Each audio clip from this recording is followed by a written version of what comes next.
आज की जो दिन भर का घटनाक्रम हुआ उस पर बात करने के लिए इस वक्त हमारे साथ एआईएमआईएम के मुखिया सर्व और लोकसभा के सांसद असदुद्दीन ओवैसी इस वक्त मेरे साथ सीधे जुड़ गए। ओवैसी साहब शुक्रिया, धन्यवाद। आज जो कुछ हुआ काशी में, हिंदू पक्ष का दावा हुआ, उसके बाद जज साहब ने उस जगह को सील कर दिया जहां पर कहा गया कि शिवलिंग है, क्या कहना चाहेंगे, आपकी प्रतिक्रिया? ये आज का ऑर्डर मुसलमानों के इंस्टीट्यूशन पर हमला मैं इसको करार देता हूं।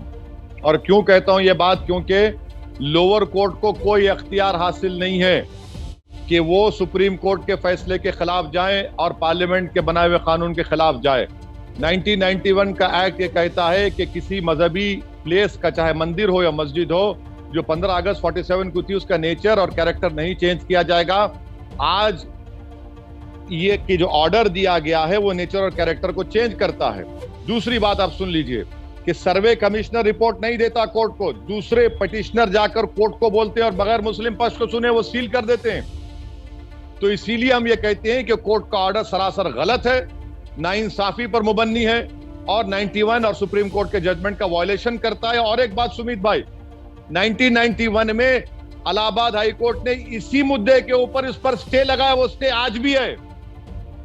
एक हाई कोर्ट का स्टे है और अब लोअर कोर्ट इस तरह का सर्वे भी ऑर्डर करता है और बगैर सर्वे कमिश्नर के दूसरा पक्ष का वकील जाता है और कह देते हैं वो शिवलिंग नहीं है, वो फाउंटेन है।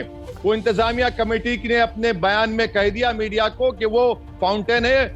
और एक बात सुनिए, कल सुप्रीम कोर्ट सुनवाई कर रहा है, इतनी जल्दी क्या थी भाई लोअर कोर्ट को?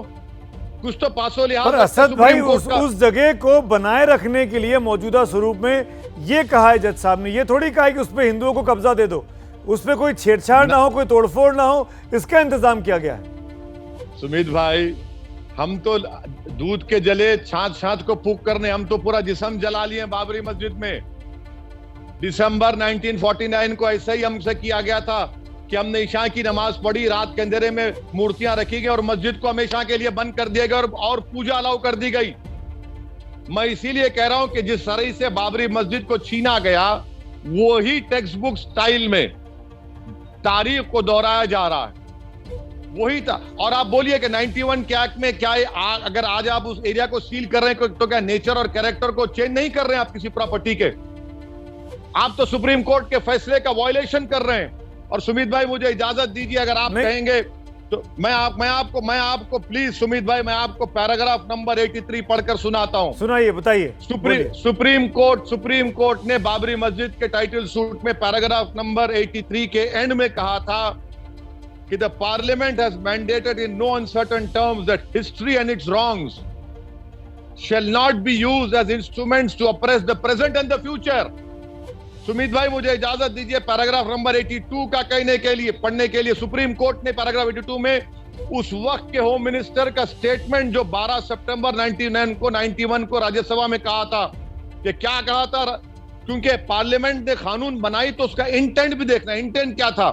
Tolerance, respect for all and acceptance of the equality of all religious faith is a fundamental precept of fraternity. ये होम मिनिस्टर ने कहा था 12 सितंबर 91 को, जिसको सुप्रीम कोर्ट ने अपने जजमेंट में लिखा। आप मुझे बताइए कि फिर लोअर कोर्ट क्या कर रहा है? असद किस कानून के तहत आप सील कर रहे हैं? असद भाई, 6 मई के दिन पहला सर्वे हुआ, आज हम 20 मई को आ चुके हैं। इन 14-15 दिनों में आप लोग चाहते तो सुप्रीम कोर्ट जाके इन चीजों पर रोक लगवा सकते थे, लेकिन आपके यहां से भी देरी हो रही है 91 के एक्ट के हवाले से, पहली बात। और दूसरी बात, एक मेरी बात भी सुन लीजिए। पहली बात का सवाल दे देते, पहली बात का सवाल देता हूं। सुप्रीम कोर्ट गए हैं, सुप्रीम कोर्ट जा चुके हैं, सुनिए नहीं, सुप्रीम कोर्ट जा चुके हैं।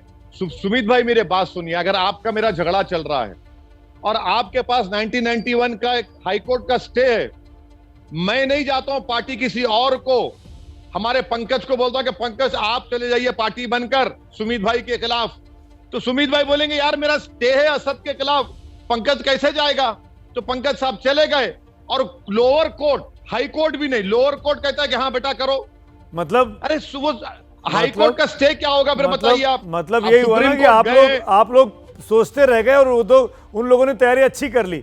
मेरे को एक और बात बताए असद भाई, असद भाई नहीं, मेरी बात सुनिए, मैं इस बात को मानने को तैयार नहीं हूं।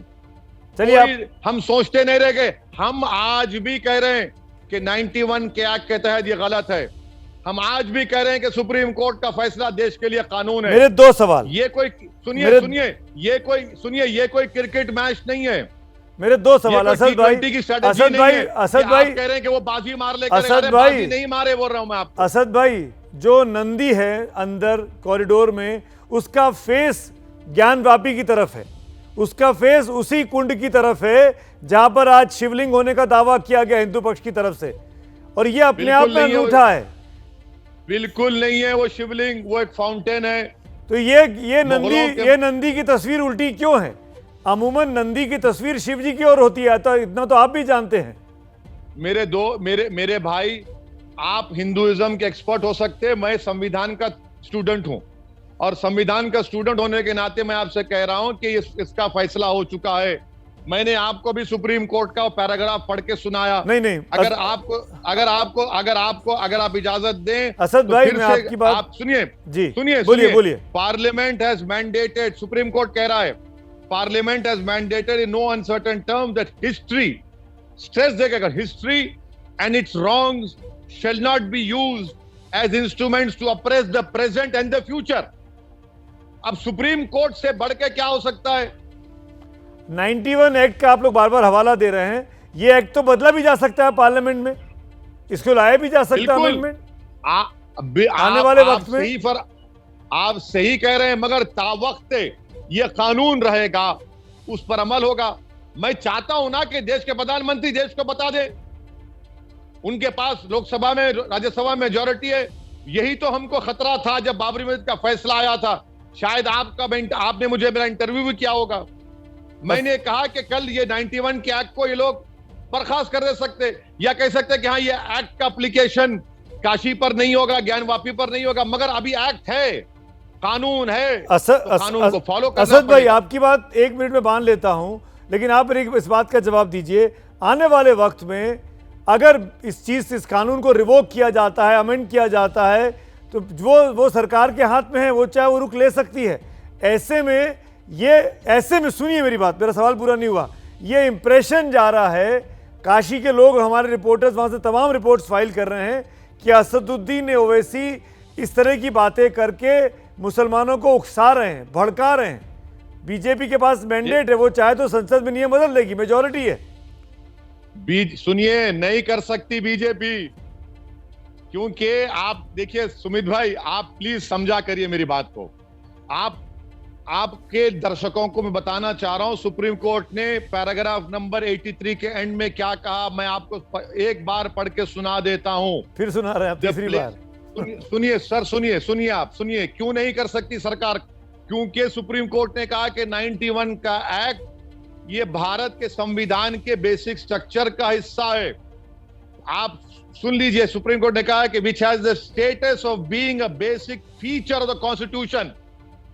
जब बेसिक स्ट्रक्चर का हिस्सा हो चुका है तो सरकार भारत के संविधान के बेसिक स्ट्रक्चर को छू भी नहीं सकती। कोशिश कर ले, मगर कोर्ट उसको ओवररूल कर देगा, स्टे दे देगा। 400 एमपी ला लें। पर असद भाई, सुनिए, सुप्रीम कोर्ट का 5 जजेस का बेंच कह रहा है कि 91 का एक्ट बेसिक स्ट्रक्चर का हिस्सा है। 100% 91 के एक्ट की मैं मुखालफत नहीं कर रहा हूं, पर हिंदुस्तान के तमाम कानून पार्लियामेंट में बदले गए हैं, अमेंडमेंट्स हुए हैं, 100 से ऊपर संशोधन हुए हैं। पर असद भाई, नहीं, मैं इस बात को नहीं मानता हूं। सुप्रीम कोर्ट ने 1991 के एक्ट, सुनिए सुमित भाई सुनिए, सुप्रीम कोर्ट ने 1991 के एक्ट को भारत के संविधान के बेसिक स्ट्रक्चर से जोड़ दिया है। आप संविधान को अमेंड कर सकते हैं, मगर बेसिक स्ट्रक्चर को हाथ नहीं लगा सकते आप। मुझे बेसिक स्ट्रक्चर को लेकर हो सकता है कि सत्तारूढ़ पार्टी की और तैयारी हो अपनी वकालत करने में, लेकिन मुझे बताइए, इस बात का जवाब मैं जरूर लेना चाहूंगा आपसे। एकमात्र आप हैं पॉलिटिशियन जो इस पूरे प्रोसेस के खिलाफ खड़े हुए हैं, और रूलिंग पार्टीज और जो बीजेपी की अपोजिंग पार्टी है वो कोई कुछ नहीं कह रहा है। ऐसा इसीलिए इल्जाम लग रहा है आपके ऊपर कि आप भड़का रहे हैं मुसलमानों को। अरे भाई साहब, क्यों बोलेंगे बेचारे? वो तो नहीं बोलेंगे ना सुमित भाई। उनको सिर्फ मुसलमान के वोट से मतलब है, मुसलमान की मस्जिद से उनको मतलब नहीं है। और रहा सवाल असदुद्दीन ओवैसी का, सुमित भाई कोई बात नहीं, बदनाम जमाना हूं, एक 6 मरतबा गोलियां चल चुकी हैं, आप फिर से गोली मार के खत्म कर दीजिए, क्या करना है मुझे आप कर लीजिए, मगर जो सच्चाई है तो सच्चाई को बयान करना पड़ेगा ना। अगर कोई झूठ बोल रहा है तो क्या मैं भी झूठ पर बोलूं? ये भी तो सच्चाई है कि नंदी का मुंह उस तरफ है। ये भी तो सच्चाई है कि कुछ लोगों ने कहा कि वहां पे शिवलिंग मिला है। भले ही आपने ये बात आपकी 100% सही है कि कोर्ट कमिश्नर की चीजें पहले कैसे बाहर आ गई, जज साहब ने कोई फैसला नहीं सुनाया, ये बात मैं मान सकता हूं, पर इस बात को कैसे इनकार करेंगे कि नंदी क्यों ज्ञान व्यापी की ओर देख रहा है? ये भी तो सच्चाई है, सालों साल पुराना नंदी है वहां पे। सच्चाई ये है कि भारत में 1991 का एक्ट, ये सच्चाई है।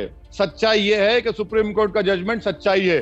और रहा सवाल मुझे बदनाम करने का, तो सुन लीजिए, मैंने ट्वीट किया है कि वैसे तो सभी ने मुझे बदनाम किया है, तू भी कोई इल्जाम लगाने के लिए आप लगाइए इल्जाम, कोई बात नहीं, लगाइए, आपको कौन रोक रहा है? ये कह के आप विक्टिम कार्ड क्यों खेल रहे हैं? आप तो फ्रंट फुट पे बैटिंग कर रहे हैं, करिए सुन ना। लीजिए, ये शेर क्या रखने की क्या जरूरत थी? चलिए मैं विक्टिम कार्ड कह रहा हूं। हसरत मोहानी को जानते हैं आप? जंगे मुजाहिद, आजादी के मुजाहिद, हसरत मोहानी का शेर पढ़ लेता हूं, आप सुन लीजिए। हसरत मोहानी ने क्या कहा था? अगर आप उस पर भी आपको आपत्ति है तो फिर मैं क्या करूं? हसरत मोहानी ने कहा था कि वही कातिल, वही मुखबिर, वही मुंसिफ ठहरे, अखरबा मेरे करे खून का दावा किस पर। चलिए। पर ओवैसी साहब, मैं आपके सारे शेर व शायरी सुनने को मानने को तैयार हूं, इस चीज का जवाब नहीं मिल पा रहा है कि वहां पर मंदिर के अवशेष हैं, मंदिर के निशान हैं ज्ञानवापी में, और उसके ऊपर मस्जिद बनी है। सुमित अवस्थी इस चीज का जवाब क्यों नहीं दे रहे हैं कि वो भारत के बनाए हुए पार्लियामेंट को मानते नहीं मानते? वो इस चीज का जवाब क्यों नहीं दे रहे हैं कि सुप्रीम कोर्ट ने 91 के एक्ट को बेसिक स्ट्रक्चर से जोड़ दिया? वो इस चीज का जवाब क्यों नहीं दे रहे कि जिस तरह बाबरी मस्जिद को छीना गया उसी तरह छीना जा रहा है? वो इस चीज का जवाब क्यों नहीं दे रहे कि जो मनगढ़ंत झूठ गढ़ा गया था कि बाबरी मस्जिद को किसी बादशाह ने तोड़ा, सुप्रीम कोर्ट ने कहा नहीं तोड़ा, मंदिर को तोड़ा। सुप्रीम कोर्ट ने एसआई की रिपोर्ट को नहीं माना, आप क्यों नहीं मानते? आप क्यों नहीं कहते कि टीले वाली मस्जिद जहां पर लखनऊ में आप बैठे हुए हैं, यह कहा जा रहा है कि मस्जिद तुम्हारी आंगन हमारा? आप क्यों नहीं इस बात को कहते हैं कि हाजी अली की दरगाह नहीं है? आप क्यों नहीं इस बात को मानने को तैयार नहीं है कि 50,000 से ज्यादा मस्जिदों को आरएसएस कह रही है कि मंदिर है? क्या मान लेंगे उसको आप? हम मान लेंगे क्या उसको? क्या आपको हम एक मस्जिद खो चुके हैं, हम एक मस्जिद खो चुके हैं, दूसरी मस्जिद नहीं खोएंगे। आपको इस बात का खौफ है? हम ये नहीं, मैं इस हथकंडों को, दिल फरेब बातों को मानने को तैयार नहीं हूं। नुकसान मेरा हुआ, किसी का नहीं हुआ। मैं अब 5 एकड़ क्या 5 गज जमीन नहीं लूंगा। पर असद भाई, बाकी सब लोग ये सब नहीं कह रहे हैं, आप ही की जमात के लोग नहीं कह रहे हैं, कोई नहीं दिखाई दे रहा है सामने। अरे भाड़ में जाए नहीं कहने वाले गूंगे हो चुके हैं, अंधे हो चुके हैं, बहरे हो चुके हैं, गूंगे हो चुके हैं। मैं जिंदा हूं तो जिंदगी का सबूत दे रहा हूं, सच्चाई को बयान करके। मैं जमीर फरोश नहीं हूं, ना कभी बनूंगा इंशाअल्लाह ताला। पर आपकी जमात से कोई और सामने नहीं आ रहा है, सिर्फ असदुद्दीन ओवैसी। असद भाई, ये 96 में भी सर्वे हुआ था, उस 96 के सर्वे की रिपोर्ट पंकज झा ने फाइल की है। वो रिपोर्ट मेरे पास, मेरे हाथ में है, जो ये कह रही है कि वहां पर मंदिर के अवशेष हैं। सुनिए, ये 96 में हो चुका था। सुनिए पंकज झा को बोलिए 91 का स्टे भी पढ़ के सुना दे आपको। भाई 91 का स्टे तो है, उसके बावजूद 96 में सर्वे हुआ ना। अरे भाई साहब, 22 में हो रहा है। पंकज झा, मेरे दोस्त पंकज झा को मेरा सलाम पहुंचाइए और पंकज भाई से कहिए कि 91 का कानून सेक्शन 4 सबसेक्शन 2 पढ़ें। 91 का कानून सेक्शन 4 सबसेक्शन 2 पढ़ें। पंकज भाई से कहिए कि सुप्रीम कोर्ट का जजमेंट पैराग्राफ नंबर 83 पढ़ें। अब आप मेरे सवाल को डाइवर्ट कर रहे हैं, 91 के पीछे छिप रहे हैं आप। 96 में भी हुआ, 22 में भी हुआ, तमाम सर्वे इशारा कर रहे हैं कि वहां मंदिर है। चुप नहीं रहा हूं, वो मस्जिद है और रहेगी इंशाअल्लाह ताला। अगर वहां पे ये फैसला आ जाता है सुप्रीम कोर्ट में, चलिए सुप्रीम कोर्ट में क्या होगा कल? कौन पेश हो रहा है आपकी तरफ से? मेरी तरफ से आपने कहा मामला सुप्रीम कोर्ट में आ गया है, इंतजामी कमेटी के लोग गए हैं, सुप्रीम कोर्ट उसको सुनेगा। मैं कौन होता हूं सुप्रीम कोर्ट में? मैं तो हाथ की हथेली देखकर मुस्तकबिल के बातें नहीं करता हूं, ना सितारे देखकर। मैं तो हकीकत पसंदी में रियलिटी को देखकर कह रहा हूं कि यह सुप्रीम कोर्ट का ही फैसला है। 91 के एक्ट को सुप्रीम कोर्ट ने बेसिक स्ट्रक्चर से जोड़ दिया। अब कल क्या होगा? कल मैं जिंदा रहूंगा या सुमित अवस्थी देश के सबसे बड़े एंकर बने, मेरी ख्वाहिश है कि आप बन जाएं, मगर मैं कैसे फोरकास्ट कर दूंगा? असद भाई, ये जो आज के जज साहब का फैसला है, रवि कुमार दिवाकर साहब का, जिसको लेकर आपने आपत्ति जताई, आपको लगता है कि इनके खिलाफ भी कोर्ट में जाना पड़ेगा जिन्होंने फैसला दिया आज जिस तरीके से? ये कल होगा ना, कल जाएंगे ना, कल वहां बात होगी ना, कल ये तमाम चीजें सुप्रीम कोर्ट के सामने आएंगी। इंतजार करिए, देखिए, और फिर कल शाम में बुला लीजिए अगर जरूरत पड़ी तो आपको। तो कल शाम 8 बजे अभी से बुक कर लीजिए आप, चाहे ना ना अभी से बुक मत करिए, ना अभी से बुक मत करिए, छोड़ दीजिए, हम पर रहम भी करिए। हम आप पे रहम कैसे कर सकते हैं? आप अकेले आदमी आवाज उठा रहे हैं भाई। शुक्रिया सुमित भाई, आपकी हिम्मत अफजाई का बेहद शुक्रिया कि आपने मुझे आने की दावत दी, मुझे इजाजत दीजिए। एक आखिरी सवाल असद भाई, एक आखिरी सवाल, आप जाइएगा। एक आखिरी सवाल, आगे क्या अगर ये चीजें इसी दिशा में आगे बढ़ती हैं जो ज्ञानव्यापी में हिंदू पक्ष बोल रहा है, क्या होगा? आप किस बात का अप्रीहेंस कर सकते हैं? मैं तो सिर्फ मेरा अप्रीहेंशन और खदशों का इजहार कर सकता हूं। मेरी अल्लाह से दुआ है कि अल्लाह सुब्हाना व तआला हमारे वतन अजीज में वो जो अंधेरा माहौल बाबरी मस्जिद डेमोलिशन से पहले और बाद में था, वो फिर से नफरत की तूफान और आंधी ना उठे। पर अगर मुस्लिम पक्ष देने को तैयार हो जाए, मुस्लिम पक्ष मान जाए कि यहाँ मंदिर था। देखिए असदुद्दीन ओवैसी की वो जाती मिल्कियत नहीं, ना किसी मुसलमान की जाती मिल्कियत है मस्जिद, ना किसी मुसलमान के जहेज में आई है, ना किसी के बाप के माँ के मतरुके में उसको आती है। मस्जिद अल्लाह की होती है, इसलिए हम कहते हैं कि वो मस्जिद थी और रहेगी इंशाअल्लाह ताला। जिस तरह हम कह रहे हैं कि बाबरी मस्जिद मस्जिद है और रहेगी इंशाअल्लाह ताला। हम मस्जिद का सौदा करने वाले नहीं है, जो सौदा करते हैं वो बेजमीर हैं वो लोग। चलिए, शुक्रिया बात करने के लिए असद भाई, thank you so much. Asaduddin Owaisi खुलकर पैरोकारी कर रहे हो, कह रहे हैं कि ज्ञानव्यापी का हाल बाबरी जैसा नहीं होने देंगे।